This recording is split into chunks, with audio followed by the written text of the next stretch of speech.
ایک تو یہ کہ جس نے زکوٰۃ دینی ہے اس ہی کا قرض ہے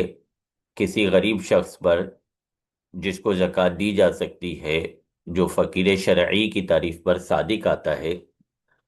تو اس کو قرض معاف کر دینے سے تو زکوٰۃ ادا نہیں ہوگی کیونکہ مالک کرنا ضروری ہے، بلکہ اس کا طریقہ یہ ہے کہ اس کو آپ زکوٰۃ دے دیں، اور زکوٰۃ دینے کے بعد چونکہ اس کے پاس رقم آ گئی،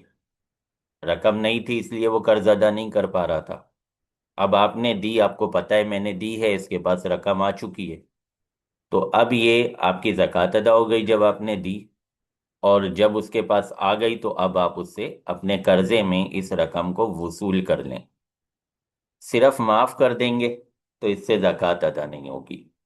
تو پہلے دے دیں، دے دیں گے زکوٰۃ ادا ہو جائے گی، پھر اس سے لے لیں، آپ کا قرضہ وصول ہو جائے گا۔ یہ اس کا طریقہ ہے۔